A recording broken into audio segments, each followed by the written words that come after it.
Let's have a bit of a dive into the case studies, Guy. Do tell.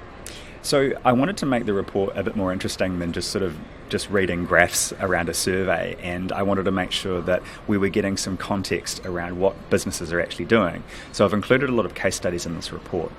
First one is talking about selling wine into China. Second one's talking about selling healthy snack food on e-commerce. Third one talks about expanding logistics and e-commerce. And the fourth one talks about the need to protect your IP and your trademark around going into Asia.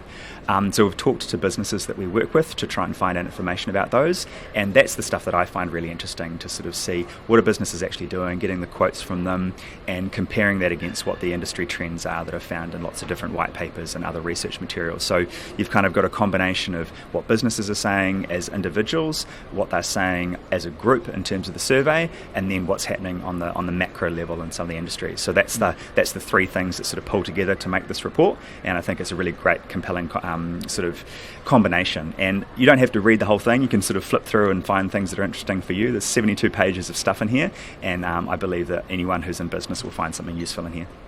And recently you posted on LinkedIn that there's 20 high growth cities in China and you visited 7 of them. What stands out for you about these high growth cities? What defines them?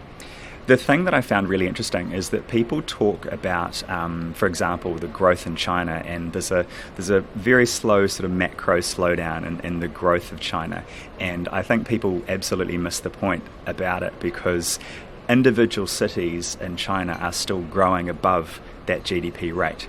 So if you take a city like Shenzhen, I visited there 5 years ago for the first time, and I went back early last year, and the place was almost unrecognisable. I've never seen anything like it. The place has grown so dramatically, and I believe their GDP was about 8 to 9% over the last few years. So at a macro level, there are parts of China that are slowing down because of the change in manufacturing to services to the way that the economy grows. But any country in the world that was getting 6.6% growth, they would be shouting from the rooftops, it's the most amazing thing that's ever happened to their country. But because people are concerned about what's happening, people sort of overreact. China is managing their growth and managing the economy very, very well, and it means that we all get to benefit by actually being able to engage with a really strong economy, really exciting growth in consumer spending. Salaries every year continue to grow in China, so consumers have more money to spend. Last year we broke through a million visitors to China, a million visitors from China to Australia. That's going to keep growing at 16-17% every year. So the capability to engage with the China market and the rest of Asia is really, really strong. So that's the thing that I noticed about those individual cities, is that there's particular urban centres and cities in China that are growing above that overall average, because people are moving from rural areas to cities to improve their lifestyle and improve their life. And when they get there, they want furniture and televisions and nice things to put in their fridge and wine to have over dinner with friends. They want to have a great life like everyone does in the world, and that's when you're talking about hundreds of millions of consumers doing that, it's a really dramatic thing for us to be able to engage with. And so when we talk about things like a slowdown in China and things like this, I mean, sort of the macro sentiment is like, oh, things are bad. Though when we talk about a business's output capacity from a product base and a percentage of a city's consumption ability, it seems like finding a match somewhere out there is a relatively easy thing for somebody going on the journey? Yeah, I think it actually is, because if you're a business and you're in Australia or New Zealand and you're trying to find an opportunity, you're really only talking about selling to 1 or 2 distributors. And every year you're seeing more and more growth in particular cities in China and all throughout the rest of Asia. It might be Jakarta, it might be Taiwan. There's all sorts of different places in Asia that are growing very, very well.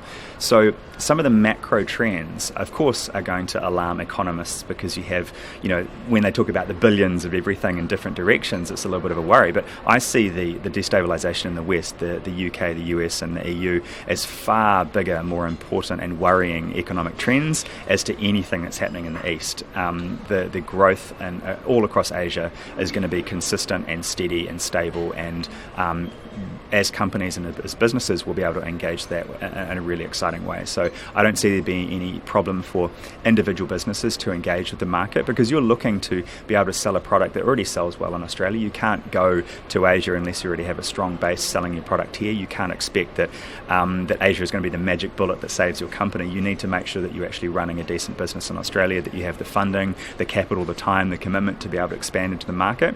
But once you commit to that and you go on that journey, I think a lot of companies are really surprised at how big the appetite is and how much demand there is for products. And it's not just the product, it's not just this thing where you go and sell your widget or your box of cereal. It's the fact that people all across Asia actually want to do business with people in the West. So the relationships, the guanxi that you start to develop in China with different people and all throughout Southeast Asia, that's the most exciting thing for me, is because Australia and New Zealand are on that doorstep. Right, we're in the Asia Pacific, we're right here, and it's an advantage that people in the rest of the West don't actually get from being right here on the doorstep. So that for me is the exciting part about how the number of tourists can grow, the students that come down, the residents who come, the immigration. It's a really strong proposition, and I think we're going to be very successful. But you've got to do things the right way. You've got to take the right steps and get the right advice, and that's what our team tries to do, and that's why we try and put all this research into a report that you can actually just have a look at in your own time and decide what the right path is for you. Beautiful. I had a thought that the reason I do this kind of interview journalism is because I'm really trepidatious around any kind of statement where it says insert large group statement, generalization, insert emotive adjective, and then macro trend, because it just doesn't give any information on what's really happening. And I think that catches so much of our society out, really. We're just awash with these kind of large blanket statements, especially by News Corp media on our papers, that sort of tell us what's going on. And everybody I meet, my experience of dealing with people in Asia is, as you say, they really want to do business with Australia. They're really excited and they want to do it now. They want to do it tomorrow. They want, here's a partnership agreement, let's meet, let's do this. Do you think that's to give themselves some sort of differentiation in the home market by bringing in unique products, or simply that they are looking to deliver high quality to their domestic market? The trend that I seem to see is that whenever I meet people in Asia who are doing business, there is a level of competitiveness that I don't necessarily see in Australia and New Zealand. There is this rampant desire and drive to be able to improve their lives and to be able to sell more and make a margin and be successful in a way that is not as prevalent in the West. It's very common if you are in business in the West. You may have gone to a good university, your parents might be comfortable. If your business falls over, it's not going to be the absolute end of the world, and your parents and your grandparents probably didn't come out of poverty. But when you do business with people in Asia, especially in China, it's very common that they will either come from no money, or their parents were in poverty, or all these other different factors where they have a desire and a drive to be successful, which you see in the brightest and the most keenest and the most driven entrepreneurs, but you don't see it at the macro level. There's often a casual approach to doing business and a patience and a kind of a slower approach in Australia and New Zealand than in China, especially, where that pace of doing business has to match up with the pace of the economy, because it is moving so fast. If you were experiencing 6.6% growth in Australia, essentially the economy would be going almost 3 times faster. So you would be 3 times more busy, there'd be 3 times more things to pay for, and the cost of everything would be going up. So the pressure on the economy and the pressure to be able to do better and be successful is really high. And that's one of the things I find the most exciting about Asia, is because you have this appetite for products and services that we can sell, but also in the market there's this appetite to be able to sell and trade those. They want to understand the product. They want to have dozens of photos of it. They want to be able to understand where it's from, the provenance, where did it come from, what's the story of the business, who made it, the founders, the place where it's grown, where it's manufactured. They want the whole story in a way that other countries and other markets just don't need to. But that mythology and where your product has come from is really, really important in Asia. And that's something that I think businesses here can help to differentiate themselves by telling that story, sharing that story, and they just absolutely eat it up in Asia, which is fantastic. Funnily enough, that's what we can do for you. So I think that's a great place to leave it on. Cool, thanks Phil, great to talk to you. And so please visit betradeready.anz.com to download the report. It's free, you don't have to sign up for anything, and we're not going to spam you with anything. You don't have to put your email address in. If you want to get in contact with us, please do, internationalbusiness@anz.com. But yeah, please check out the report and see if we can help you. We're happy to do so.